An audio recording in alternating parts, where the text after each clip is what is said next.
दैनिक भास्कर में ये दिया है कि कंपनी ने क्रूज पे 81 में पैसे उड़ाए थे, तो ये कहाँ तक सच है? नमस्कार दोस्तों, मेरा नाम मधुसूदन शर्मा है।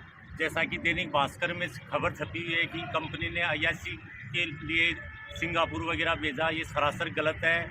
दोस्तों, कंपनी एक टारगेट देती है, उसको अचीव करते हैं। हमने निवेशक थे, हमने निवेश किया, उसमें हमने अचीव किया और उनमें काफ़ी साथी लोग हैं जो पेमेंट पे करके फॉरेन गए थे। ऐसा कुछ नहीं है, ये जो भी खबर है ये सुनी सुनाई बातों पर है। ऐसा कुछ नहीं है कि कोई लोग 81 के लिए कंपनी ने भेजा था, कंपनी ने टारगेट दिया था, उसी हिसाब से हम सब गए थे। ये सरासर गलत है। उनको वो घर बैठे सुनी सुनाई बातों को विश्वास करते हैं, वो देखते नहीं हैं कि क्या सत्य है। आज हमारी कंपनी के साथ एक मध्यस्थता हो रही है, उनको इस चीज़ का तकलीफ है कि ये इतने केस क्यों सुलझ रहा है। ये सरासर गलत है और मैं इसका पूरी तरह से खंडन करता हूँ। और भी मेरे साथी हैं जो हमारे साथ गए हैं, वो भी बताएंगे। जैसे ज्ञान साहब हैं, रविराज जी है, वो बताएंगे। ज्ञानदास जी से पूछो साहब।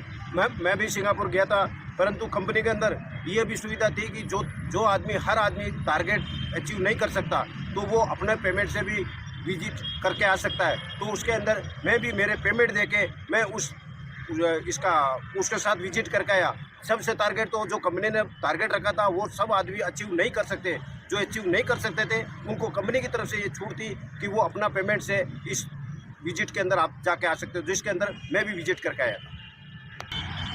सर, जैसे कि किसी भी प्राइवेट कंपनी या गवर्नमेंट सेक्टर में हमें जो जैसे दीपावली पे कुछ इंसेंटिव दिया जाता है, उस तरह से कोई भी बैंक में कर्मचारी होता है, लोन डिपार्टमेंट जो भी है, रिकवरी डिपार्टमेंट, जब उनका टारगेट पूरा होता है तो उसमें कुछ इंसेंटिव दिए जाते हैं और उसके इंसेंटिव में ये टूर के पैकेज भी आते हैं।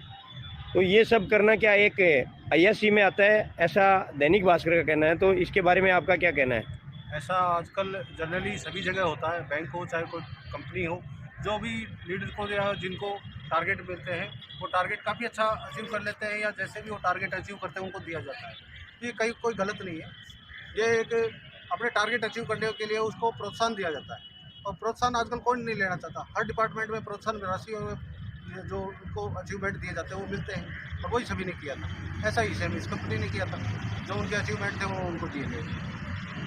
साहब, इसमें एक ये भी कहा जा रहा है कि नरेश काजला और कमेटी के लोग जो बिक गए, जबकि वो खुद शायद कहीं ना कहीं पीड़ित हैं और उन्होंने ये सारा खड़ा किया है कि हम सारे लोग एक हो जाएं ताकि एक दूसरे पे एफआईआर नहीं हो। तो उसमें आप लोगों को क्या लग रहा है कि कमेटी के ऊपर जो संदेह है वो क्या कहाँ तक सही है?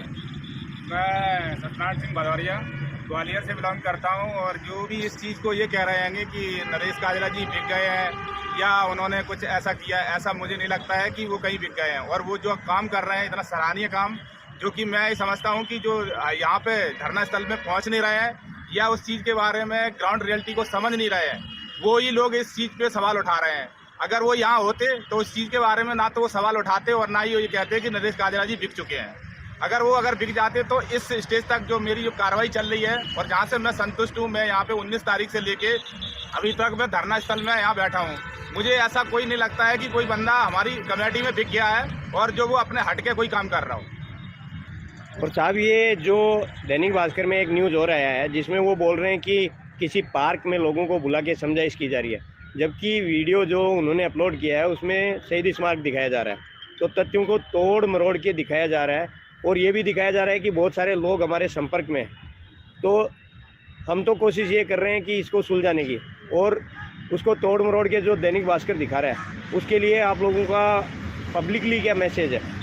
मैं इसके ऊपर खंडन करूंगा कि जो ये दैनिक भास्कर जो बोल रहा है या लिख रहा है किसी के कहने पे, या तो कोई जयचंद है जो इसके बारे में लिखा रहा है कि, और हमारी कमेटी के बारे में वो जानता नहीं है। क्योंकि मैं यहाँ 19 तारीख से बैठा हूँ। जो नरेश काजला जी हर एक वीक में यहाँ पे मीटिंग लेते हैं, और कोई भी मध्यस्थता या कोई भी कार्रवाई जो हो रही है वो जनता के सामने और शहीद स्मारक में हो रही है। अगर किसी को पता नहीं है, वो लोग ही बोल रहे हैं जो यहाँ पे अभी तक यहाँ पहुँचे नहीं है, सिर्फ अपडेट मोबाइल पे लेते हैं। वो लोग इस चीज़ का खंडन कर रहे हैं, वो उस चीज़ को बताने की कोशिश कर रहे हैं या दूसरे को गुमराह कर रहे हैं वो लोग। साहब, ये दैनिक भास्कर आप लोगों की न्यूज़ें बार बार डालता रहता है, क्या ये आपके इंटरव्यू के लिए कभी आया है शुरुआत से लेकर जब से कंपनी भागी है? मैं यहाँ 19 तारीख से हूँ और मेरे ख्याल से मेरे से ज़्यादा इस धरना स्थल पे बहुत ही कम लोग रुके होंगे और हमारी जो टीम ग्वालियर की टीम है वो रुकी हुई है। मैं ये कह रहा हूँ कि दैनिक भास्कर का कोई भी प्रेस रिपोर्टर अभी तक इस धरना स्थल पर नहीं आया है और मैं इसके तथ्य को कैसे सही मानूं कि जैसे वो हकीक के जो गिरफ्तार हुए हैं बंदे, उसमें से एक बंदे की उम्र बता रहे हैं कि ये 18 साल है और उसकी माँ 20 साल पहले मर चुकी है, तो क्या वो बच्चा कब पैदा हुआ था? ये दैनिक भास्कर ने लिखा है, देखिए आप पढ़ के देखो।